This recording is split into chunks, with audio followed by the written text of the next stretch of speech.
ఇక్కడ డాక్టర్ బాబాసాహెబ్ అంబేద్కర్ విగ్రహం అధ్యక్ష భారతదేశంలోనే కాదు ప్రపంచంలోనే అతిపెద్దదైన బాబాసాహెబ్ అంబేద్కర్ విగ్రహం 125 అడుగుల విగ్రహాన్ని పెట్టాం అధ్యక్ష.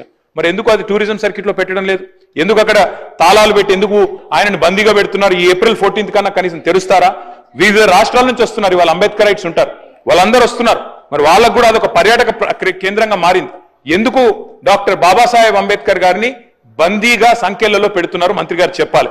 అదేవిధంగా తెలంగాణ అమర జ్యోతి అధ్యక్ష, తెలంగాణ అమరవీరులకు చిహ్నంగా మనం కట్టుకున్నాం, దాన్ని కూడా ఇంతవరకు డెవలప్ చేయట్లేదు. దాన్ని కూడా దయచేసి కన్సిడర్ చేయండి అధ్యక్ష.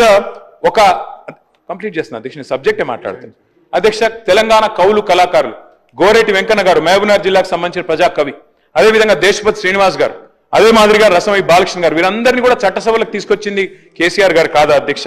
అధ్యక్ష, నేను వారిని మంత్రి గారిని అడుగుతా ఉన్నా అధ్యక్ష, స్పష్టంగా క్లారిఫికేషన్. మీరు చెప్పారు టూరిజం పాలసీ తెచ్చినామని. ఓఆర్ఆర్ని టీఓటీ పద్ధతుల్లో, ఓఆర్ఆర్ని ఔటర్ రింగ్ రోడ్ని టీఓటీ పద్ధతుల్లో మరి 33 ఏళ్ళకి ఇస్తేనేమో అది ఘోరమైన తప్పిదం అన్నారు అధ్యక్ష, చాలా పెద్ద స్కామ్ అన్నారు. మరి నేను అడుగుతా ఉన్నా మంత్రి గారిని, మీ టూరిజం పాలసీలో చెప్తున్నారు 99 ఏళ్లకు ప్రైవేట్ వ్యక్తులకు లీజ్ ఇస్తామని చెప్పి మీ టూరిజం పాలసీలో పెట్టినారు. మరి ఇది కరెక్టేనా?